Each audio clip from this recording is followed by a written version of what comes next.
নমস্কার। শুরু করছি শরণাগত। আপনারা যারা প্রণম্য মানুষ আছেন তাদের প্রণাম করছি, আর অন্যদের নমস্কার জানিয়ে শুরু হচ্ছে শরণাগত। প্রথমে বিশুদ্ধ সিদ্ধান্ত মতে আজকের দিনটার কথা। আজকে শুক্রবার 15ই পৌষ 1428, ইংরেজির 31শে ডিসেম্বর 2021। তিথি মার্গশীর্ষ, কৃষ্ণপক্ষ দ্বাদশী, নক্ষত্র অনুরাধা।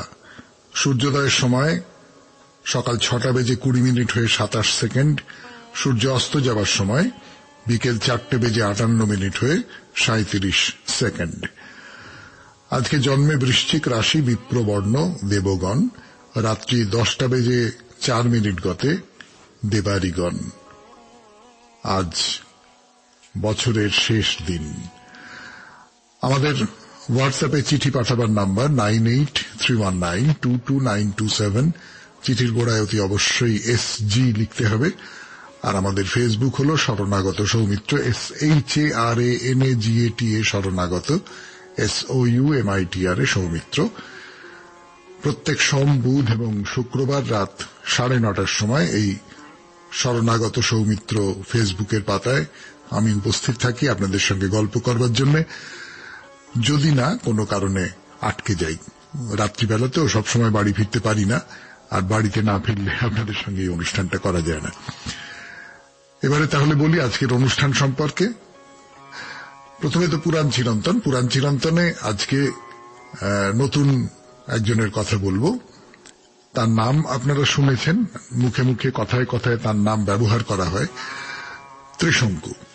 ত্রিশঙ্কুর কাহিনী আপনাদের শোনাবো আজকে। তারপরে চলে যাব স্বামী বিবেকানন্দের চিঠি পড়বার জন্য। তারপর ঠাকুর শ্রী রামকৃষ্ণ পরমহংসদেবকে নিয়ে কিছু কথা বলবো, আপনাদের চিঠিপত্রের উত্তর, এবং তারপরে বাইরে দূরে 92.7 বিগ FM এ শরণাগত অনুষ্ঠানে। আপাতত তাহলে আমরা একটু গান শুনবো। গানের পর পুরাণ চিরন্তন, আমি আপনাদের সৌমিত্র বসু। পুরাণ চিরন্তন 92.7 বিগ FM এ শরণাগত অনুষ্ঠানে পুরাণ চিরন্তনে আজকে ত্রিশঙ্কুর গল্প। রামায়ণে আছে ত্রিশঙ্কুর কথা। ত্রিশঙ্কু আপনারা সকলেই জানেন সেই গল্প। ত্রিশঙ্কু সশরীরে স্বর্গে যেতে চেয়েছিলেন, কিন্তু তারপরে কি হলো না হলো সেটা আপনারা অনেকেই জানেন। অনেকে হয়তো জানেন না, খুব স্পষ্ট করে জানেন না অনেকে, এইরকম করে হয়তো ব্যাপারটাকে দেখা যেতে পারে। তো আমি আপনাদের পুরো গল্পটা খুব ছোট্ট করে শোনাই। ত্রিশঙ্কু তো সশরীরে স্বর্গে যেতে চাইছেন, সশরীরে, মারা যাওয়ার পর নন। তো তার জন্য তিনি একটা যজ্ঞ করবেন বলে ঠিক করলেন। এই যজ্ঞের পরিচালক কে হবেন, কে প্রধান ঋত্বিক হবেন? বশিষ্ঠদেব। বশিষ্ঠদেব ছাড়া আর কি। তো ত্রিশঙ্কু বশিষ্ঠদেবের কাছে গেলেন, গিয়ে বললেন যে আমি সশরীরে স্বর্গে যেতে চাই, আপনি তার জন্য যজ্ঞ করব, আপনি প্রধান ঋত্বিক হিসেবে থাকুন। তো বশিষ্ঠ বললেন, সশরীরে স্বর্গে যাবে? পাগল নাকি? না, এইরকম একটা অদ্ভুত যজ্ঞের পুরোহিত আমি হতে পারবো না, তুমি চলে যাও। এই সমস্ত কল্পনা তুমি মাথা থেকে বার করে দাও, এ হতে পারে না কখনো।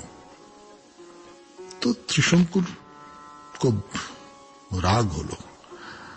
এটা কিরকম কথা? আমি একটা প্রার্থনা নিয়ে গেলাম তার কাছে, তিনি শুনলেন না, এ তো ভালো কথা নয়। তো বাবা যদি রাজি না হয়, ছেলেরা রাজি হতে পারে। বশিষ্ঠ রাজি হলেন না, তার যে পুত্ররা ছিল সেই তপস্বী পুত্রদের কাছে গেলেন, গিয়ে সবিস্তারে বললেন যে এই ব্যাপার হয়েছে, বশিষ্ঠ আমাকে প্রত্যাখ্যান করেছেন, আপনারা আমাকে এই যজ্ঞানুষ্ঠানের আয়োজন করবার ব্যবস্থা করে দিন, আপনারা পুরোহিত হন। তো বশিষ্ঠের তপস্বী পুত্ররা বললেন যে না না না না, অসম্ভব। বশিষ্ঠ আপনার কুলগুরু, আপনি কুলগুরুকে অগ্রাহ্য করেছেন, অমান্য করেছেন। আপনার এই স্পর্ধা দেখে আমরা অবাক হয়ে যাচ্ছি, তারপরে আপনি আমাদের কাছে এসেছেন। তারা সকলেই ত্রিশঙ্কুকে প্রত্যাখ্যান করলেন। কিন্তু ত্রিশঙ্কুর তখন জেদ চেপে গেছে, তিনি তো মত পাল্টাবেন না। তিনি মনে মনে ভাবলেন যে বেশ, বশিষ্ঠ এবং তার পুত্ররা আমাকে প্রত্যাখ্যান করলেন, ঠিক আছে, খুব ভালো, আমি অন্য কোন ঋষির সন্ধান করে তার মাধ্যমে সশরীরে স্বর্গে যাব। এই কথা বললেন বশিষ্ঠর পুত্রদের। তখন বশিষ্ঠের পুত্ররা বললেন যে কি এত বড় স্পর্ধা, তুমি এইরকম একটা কথা বললে, আমরা অভিশাপ দিচ্ছি তুমি চণ্ডালত্ব প্রাপ্ত হও। চণ্ডাল হয়ে গেলেন ত্রিশঙ্কু। চণ্ডালের বিবরণ কিরকম? তার গায়ের রং নীল, বস্ত্র নীল বর্ণের, এলোমেলো চুল, গলায় শ্মশানে যে সমস্ত ফুল ফোটে তার মালা, শ্মশানের ছাইয়ে সমস্ত শরীর ঢাকা। তো প্রজারা তো রাজার এই চেহারা দেখলো, মন্ত্রীরা দেখলো, অমাত্যরা দেখলো, তারা কি ভাবলো, কি বলল? ফিরে আসবো গানের পর 92.7 বিগ এফএম এর শরণাগত অনুষ্ঠানে ত্রিশঙ্কুর গল্প শোনাবার জন্য। বলছিলাম ত্রিশঙ্কুর গল্প। ত্রিশঙ্কু সশরীরে স্বর্গে যাবার জন্য বশিষ্ঠদেবের কাছে গেছেন, বশিষ্ঠদেব রাজি হননি, তার পুত্রদের কাছে গেছেন, পুত্ররা রাজি হননি। তখন তিনি বলেছেন বেশ ঠিক আছে, তাহলে অন্য কোন ঋষির কাছে যাব। পুত্ররা তখন তাকে অভিশাপ দিয়েছেন তুমি চণ্ডাল হয়ে যাও। রাজা চণ্ডাল হয়ে গেছেন। সে দেশে যারা ছিলেন একেবারে মন্ত্রী শান্ত্রী ইত্যাদি ইত্যাদি থেকে আরম্ভ করে সাধারণ প্রজারা, তারা প্রত্যেকে ভয় পেয়ে গেলেন। তারা প্রত্যেকে রাজাকে পরিত্যাগ করলেন। কিন্তু সশরীরে স্বর্গে আমাকে যেতেই হবে। ত্রিশঙ্কু অনেক ভেবে ঠিক করলেন যে বশিষ্ঠের চিরশত্রু মহর্ষি বিশ্বামিত্র, আমি তার কাছে যাব। তো বিশ্বামিত্রের কাছে গেলেন, গিয়ে সব কথা বললেন। বললেন বশিষ্ঠদেব আমার এই প্রার্থনা পূরণ করেননি, তার পুত্ররা আমার এই প্রার্থনা পূরণ করেননি, উল্টে আমাকে অভিশাপ দিয়েছেন, আমাকে চণ্ডাল করে দিয়েছেন। আপনি আমার পাশে থাকুন, আমাকে সাহায্য করুন।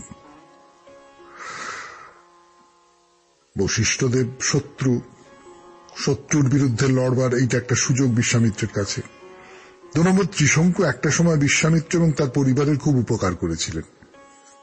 তো সেই কথা মনে করে বিশ্বামিত্র বললেন যে আচ্ছা ঠিক আছে, আমি আপনার হয়ে যজ্ঞ করব, আমি আপনার যজ্ঞের ঋত্বিক হব। এবার সেই যজ্ঞ তো হলো, কিন্তু তাতে সকল ঋষি যোগ দিলেন, বশিষ্ঠ আর তার পুত্রেরা যোগ দিলেন না। তার একটা কারণ হচ্ছে এই যজ্ঞটা করাচ্ছেন যিনি, তিনি চণ্ডাল। আর বিশ্বামিত্র তো ক্ষত্রিয় ছিলেন, ব্রাহ্মণ ছিলেন না, তো যে কারণে তিনি ব্রহ্মর্ষি হতে পারেননি, কখনো রাজর্ষি হয়েছিলেন। তো তারা বললেন যে এই যজ্ঞ তো হতেই পারে না। বিশ্বামিত্র অপমানিত হয়ে তার আহ্বান অমান্যকারীদের অকাল মৃত্যুর অভিশাপ দিলেন। এরপর যজ্ঞ হল। যজ্ঞের শেষে তিনি দেবতাদের যজ্ঞের হবি গ্রহণের আহ্বান জানালেন। দেবতারা রাজি হলেন না। মানুষ সশরীরে স্বর্গে আসতে চাইছে, সেই যজ্ঞ যে করে তার যজ্ঞের হবি আমরা গ্রহণ করব না। তখন ক্রুদ্ধ বিশ্বামিত্র নিজের তপবলে ত্রিশঙ্কুকে সশরীরে স্বর্গে প্রেরণ করলেন। কিন্তু দেবরাজ ইন্দ্র বললেন না, ওকে স্বর্গে প্রবেশ করতে দেব না। তিনি বললেন যাও, তুমি নিচে যাও, নিচে পৃথিবীতে চলে যাও, মাথা নিচের দিকে থাকবে, পা উপরের দিকে থাকবে, পৃথিবীর দিকে চলে যাও। ইন্দ্রের আচরণে ক্রুদ্ধ বিশ্বামিত্র এবার স্থির করলেন ত্রিশঙ্কুর জন্য তিনি দ্বিতীয় ব্রহ্মাণ্ড সৃষ্টি করবেন। ভাবা মাত্রই বিশ্বামিত্রের প্রভাবে নতুন একটা নক্ষত্র মণ্ডল সৃষ্টি হল, এবং সেই দ্বিতীয় ব্রহ্মাণ্ডে ইন্দ্রের কোন রকমের অধিকার রইল না।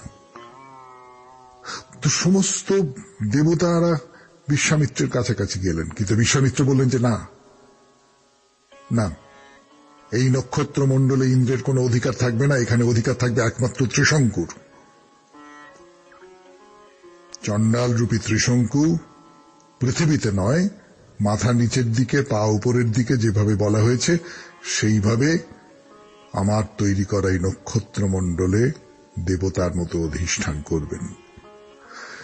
এই যে ত্রিশঙ্কু সম্পর্কে বলা হয়, তিনি স্বর্গেও যেতে পারেননি, পৃথিবীতেও থাকতে পারেননি, মাঝখানে ঝুলে ছিলেন। এদিকেও নয়, ওদিকেও নয়, এপারেও নয়, ওপারেও নয়, এইরকম একটা জায়গায়। এই হলো তার পৌরাণিক ইতিহাস। শুনলেন পুরাণ চিরন্তন 92.7 বিগ এফএম এ শরণাগত অনুষ্ঠানে। এরপর স্বামী বিবেকানন্দের লেখা চিঠি পড়ে শোনাবো আপনাদের গানের পর।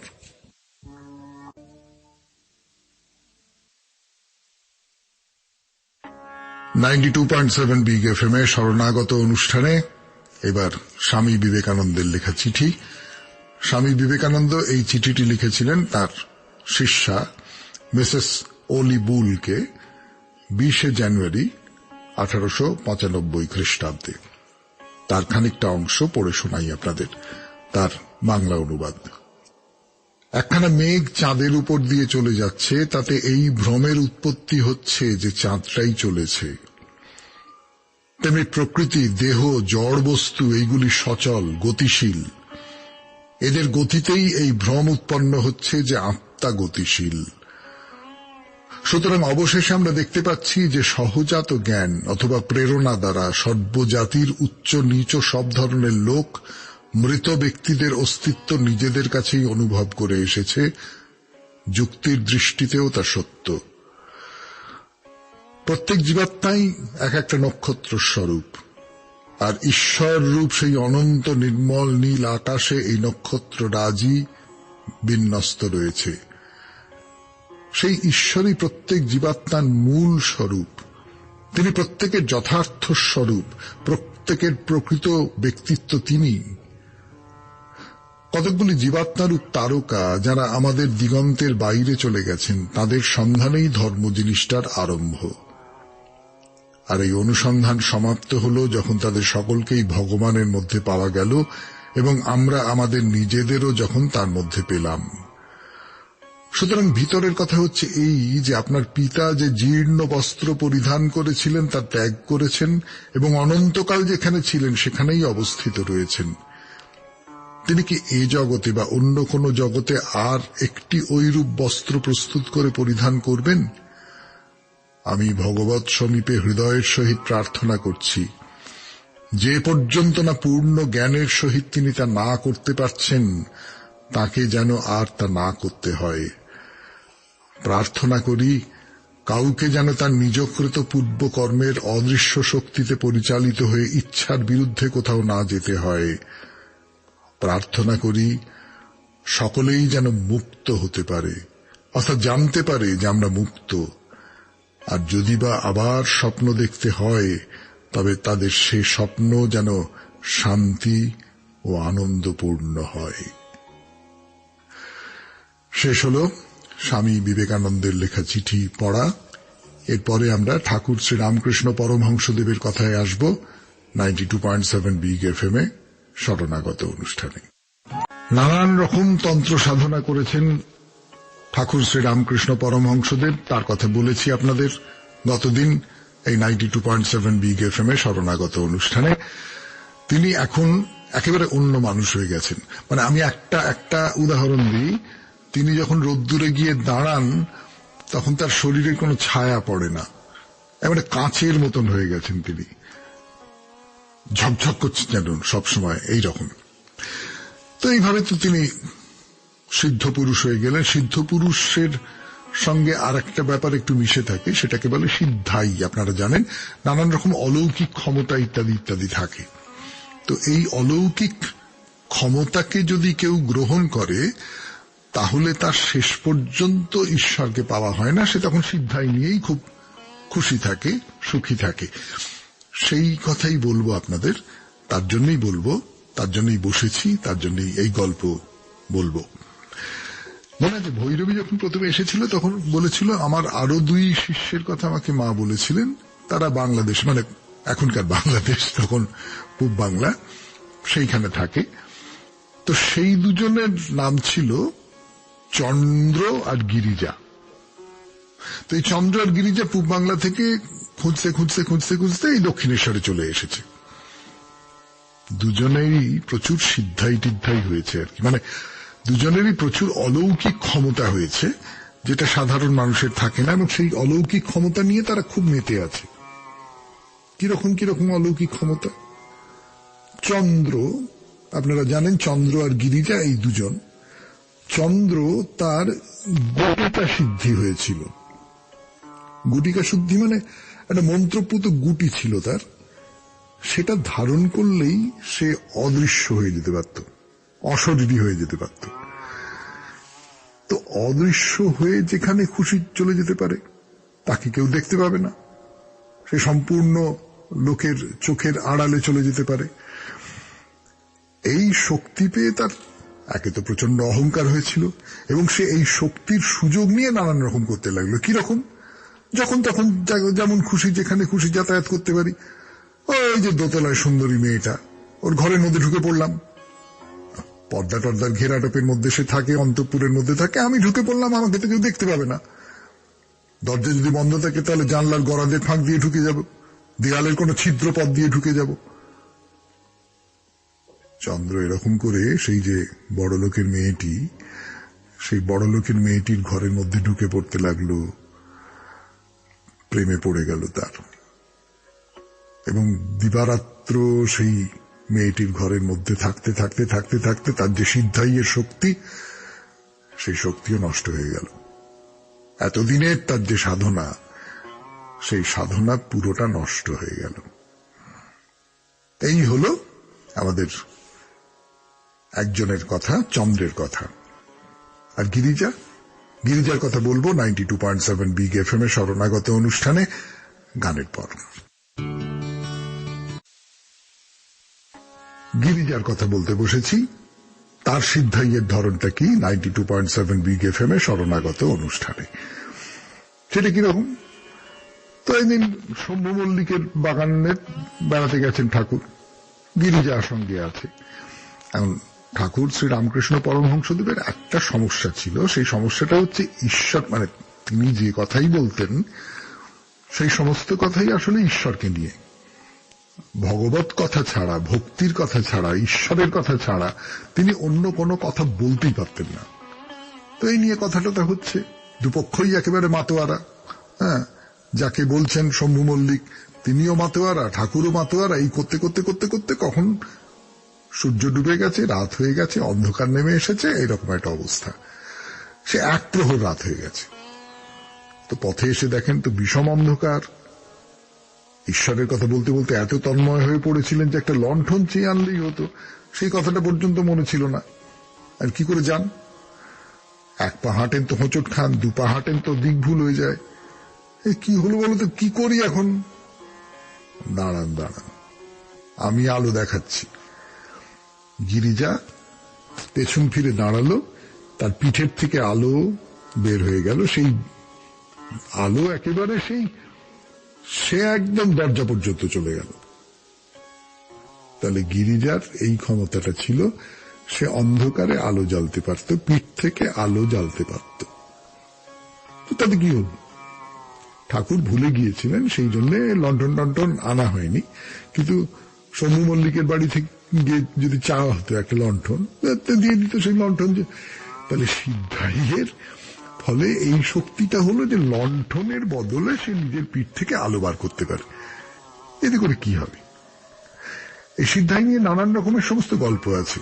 আপনারা তো কথামৃত সকলেই পড়েছেন, কথামৃতের মধ্যেও কিন্তু সিদ্ধাই নিয়ে প্রচুর পরিমাণে গল্প টল্প আছে। এরকম একটা দুটো গল্প শোনাবো আপনাদের 92.7 বিগ এফএম এ শরণাগত অনুষ্ঠানে। কিন্তু তার আগে গান, গল্পই শোনাই, ঠাকুরের বলা গল্প 92.7 বিগ এফএম এ শরণাগত অনুষ্ঠানে। দুই ভাই, তো বড় ভাই সন্ন্যাসী হয়ে সংসার ত্যাগ করেছে, ছোট ভাই লেখাপড়া শিখে সংসার ধর্ম যা কিছু করবার করছে। 12 বছর পরে বাড়ি এসেছে সেই সন্ন্যাসী বড় ভাই। ওই ছোট ভাইয়ের জমি জমা চাষবাস কেমন কি হয়েছে তাই দেখবার জন্যে। তা ছোট ভাই জিজ্ঞেস করলো যে, আচ্ছা দাদা, এতদিন যে সন্ন্যাসী হয়ে ফিরলে তোমার কি হলো? ও দেখবি, তাই আমার সঙ্গে আয়। তো ছোট ভাইকে সন্ন্যাসী নিয়ে গেল নদীর পাড়ে। এই দেখ বলে নদীর জলের ওপর দিয়ে হাঁটতে হাঁটতে হাঁটতে হাঁটতে অন্য দিকে চলে গেল। তো ছোট ভাই নৌকোর খেয়ার মাঝির কাছে গেল, গিয়ে একটা পয়সা দিয়ে নৌকো করে ছোট ভাই নদী পেরোল। বড় ভাই বলল, দেখলি কেমন হেঁটে পেরিয়ে এলাম নদী? আর তুমিও তো দেখলে দাদা, আমি কেমন 1 পয়সা দিয়ে দিব্যি নদী পেরিয়ে এলাম। 12 বছর কষ্ট করে তুমি যা পেয়েছো আমি তা পাই অনায়াসে, 1 পয়সা খরচা করে। তাহলে তোমার সিদ্ধাইয়ের দাম 1 পয়সা। 1 পয়সা কি একটা লণ্ঠনের কত দাম? এই হলো সিদ্ধাইয়ের দাম। এতেই মানুষ মাতোয়ারা, এবং এই পাওয়ার জন্য সে ঈশ্বরকে পাওয়ার যে আকাঙ্ক্ষা, সেই আকাঙ্ক্ষাকেও বিসর্জন দিতে রাজি থাকে। আর একটা গল্প বলি। যোগী যোগ সাধনায় বাক সিদ্ধি লাভ করেছে। কাউকে যদি বলে মর, এমনি মরে যায়, আর যদি বলে বাঁচ, বেঁচে ওঠে। এই তো একদিন দেখে এক সাধু এক মনে ঈশ্বরের নাম জপ করছে। অনেকেই তো হরি হরি করলে কিছু পেলে, কিছু কি আর পাবো, শুধু তাকেই চাই, কিন্তু তার কৃপা না হলে তো কিছুই হবার নয়। তাই করুণা ভিক্ষা করেই দিন যাচ্ছে। পণ্ডশ্রম, ছাড়ো ছাড়ো ছাড়ো, যাতে কিছু একটা পাও তার চেষ্টা করো। আপনি কি পেয়েছেন? সে সাধু জিজ্ঞেস করছে, কি পেয়েছেন আমাকে বলুন। শুনবে? দেখো, কাছে একটা হাতি বাঁধা ছিল, তাকে বলো মর। হাতিটা তক্ষুনি মরে গেল। আবার মরা হাতিকে লক্ষ্য করে বলো বাঁচ। অমনি গা ঝাড়া দিয়ে হাতি উঠে দাঁড়ালো। দেখলে? কি আর দেখলুম বলুন? হাতিটা একবার মরল আর একবার বাঁচলো। তো তাতে আপনার কি এসে গেল? আপনি কি ওই শক্তিতে নিজের জন্ম মৃত্যুর হাত থেকে ত্রাণ পেলেন? এইটা হচ্ছে আসল কথা। আর সেই আসল কথা দিয়েই শেষ হলো আজকের ঠাকুর শ্রী রামকৃষ্ণ পরমহংসদেবের কথা 92.7 বিগ এফএম এ শরণাগত অনুষ্ঠানে। এরপর আপনাদের চিঠি। মা শারদাকে নিয়ে লেখা চিঠি। জয় শ্রীমা, তোমার মঙ্গল চরণে কোটি কোটি প্রণাম। আমার প্রণাম নেবেন দাদা ভাই। অসাধারণ দাদা ভাই, এমন একটি বিষয় যে না লিখে থাকতে পারলাম না। ঠাকুর, মা, স্বামী বিবেকানন্দের পথ যে মানুষ অনুসরণ করবেন, সেই মানুষের জীবনের শত শত দুঃখে হাসি মুখে দিন কাটবে। দাদা ভাই, আমি আমার মন থেকে অনুভব করি। আমার রান্নাঘরে একটি পট আছে, সেই পটে আছেন মা, ঠাকুর, আর আছেন দক্ষিণেশ্বরের ভবতারিণী মা। আর সেই পটে একটি বাণী লেখা আছে, আমি সত্যিকারের মা, গুরুপত্নী নয়, পাতানো মা নয়, কথার কথা মা নয়, সত্য জননী। এছাড়াও মা বলছেন, যদি শান্তি চাও মা, কারো দোষ দেখো না, দোষ দেখবে নিজের। জগৎকে আপনার করে নিতে শেখো। কেউ পর নয় মা, জগৎ তোমার। মায়ের অনেক অনেক বাণী আছেন, যা সম্ভব নয় ছোট্ট জায়গায় লেখা। আজ আমি যা, তার সবটুকু আপনার থেকে পাওয়া দাদা ভাই। তাছাড়া আমি আমার মা, বাবার ও দাদা ভাই আপনার আশীর্বাদ এবং ঈশ্বরের দয়া, আর চাই এক শান্তি। দাদা ভাই, শরণাগত খুব ভালো হচ্ছে। ঈশ্বরের কাছে প্রার্থনা করি আপনি খুব ভালো থাকুন। এইভাবে আপনাকে সারা জীবন পেতে চাই দাদা ভাই। আশীর্বাদ, বিগ এফএম, শোভা মশান, আনন্দনগর, ঠাকুরপুকুর, কলকাতা 61। চিঠি শেষ হল। এবার 92.7 বিগ এফএম এ শরণাগত অনুষ্ঠানে বাইরে দূরে। আমরা বৈষ্ণোদেবীর মন্দির দেখা শেষ করে ফেলেছি। এবার নতুন একটা মন্দিরের দিকে যাব গানের পর। শরণাগত শুনছেন। একেবারে শেষ পর্যায়ে এসে পৌঁছেছি আমরা 92.7 বিগ এফএম এ বাইরে দূরে। কাশ্মীরের মন্দির মানে তো প্রথমেই বৈষ্ণোদেবীর কথা মনে পড়ে। সে তো পড়বেই, তাতে দোষের কিছু নেই। বৈষ্ণোদেবী এই অঞ্চলের সবচেয়ে বিখ্যাত দেবী। তো লক্ষ লক্ষ মানুষ যায় তাকে দেখতে, এবং তার সঙ্গে আরো যেসব মন্দির বলুন, পুণ্যস্থান বলুন, সেই সমস্ত দর্শন করতে। তা বলে ভাববেন না কাশ্মীর ওই একটাই বড় মন্দির আছে। ওটি ছাড়া আরো বেশ কটি মন্দির আছে কাশ্মীরে, এবং তাদের মধ্যে খুব বিখ্যাত মন্দির আছে বেশ কয়েকটি। আমরা এক এক করে সেগুলো সব দেখব, কেমন? যেমন এইবারে যাব নতুন একটা মন্দিরে, রঘুনাথজির মন্দির।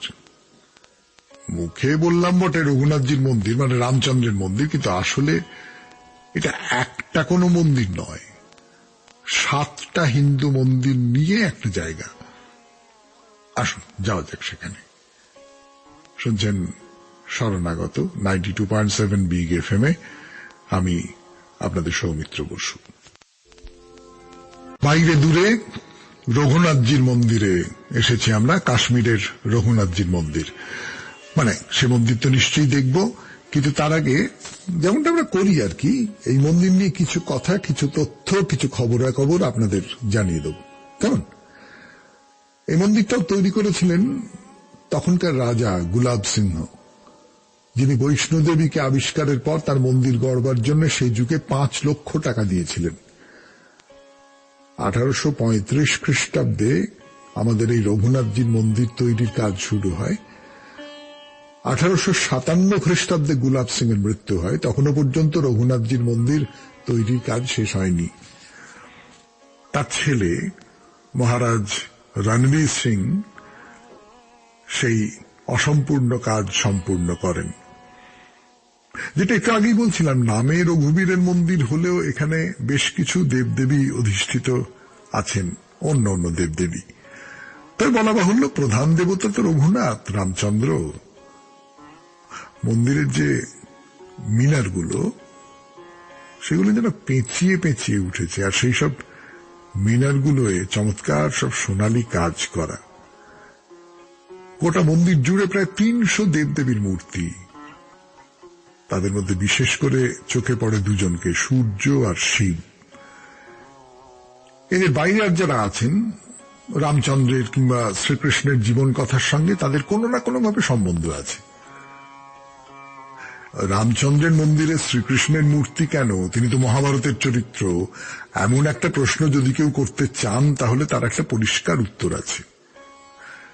যিনি এমন প্রশ্ন করেন তিনি সম্ভবত ভুলে যান যে কৃষ্ণ হলেন বিষ্ণুর অবতার, ঠিক যেমন রামচন্দ্র নিজেও হলেন বিষ্ণুর অবতার। তো এখানে যে ছবিগুলো দেখতে পাবেন, বলার দরকার করে না যে সেগুলো সবই রামায়ণ, মহাভারত, ভগবদ গীতা বা পুরাণের নানান আখ্যান ধরে ধরে লেখা। এরকম 15টা ছবি আছে সব মিলিয়ে। কিন্তু এটা যে কেবলমাত্র পুজো আর্চার জায়গা সেটা ভাববেন না। এই মন্দিরের যে ধর্মাচরণ, তার সঙ্গে বিদ্যাচর্চারও খুব ঘনিষ্ঠ সম্পর্ক আছে। একটা স্কুল চালানো হয় মন্দির থেকে, এবং একটা খুব চমৎকার লাইব্রেরি আছে। সেখানে প্রায় 6000-এর মতো দুর্মূল্য বই আছে। তো এবারে বলি, মন্দিরটা কোথায় আর কেমন করেই বা তাদের দর্শন পাওয়া যাবে? জম্মু শহরের এই মন্দির, মানে পুরনো জম্মুতে। পাশেই বয়ে চলেছে তা ওই নদী। কাশ্মীর যারা গেছেন তারা জানেন এখানকার মানুষ খুব আন্তরিক, খুব অতিথি বৎসল। রাস্তাঘাটও বেশ ভালো। নানান দিক থেকে এখানে আসতে কোনো অসুবিধার ব্যাপার নেই। তাহলে আর কি, চলে যান কাশ্মীর। কিন্তু তার আগে শুনে যান আমাদের হোয়াটসঅ্যাপে চিঠি পাঠাবার নাম্বার 9831922927। চিঠির গোড়ায় অতি অবশ্যই SG লিখতে হবে। আর আমাদের ফেসবুক শরণাগত সৌমিত্র, SHARANAGATA শরণাগত, SOUMITRA সৌমিত্র। তাহলে আজকের মতো বিদায়। দেখা হবে, কথা হবে নতুন বছরের প্রথম দিনে। খুব ভালো থাকবেন সবাই, খুব ভালো। নমস্কার।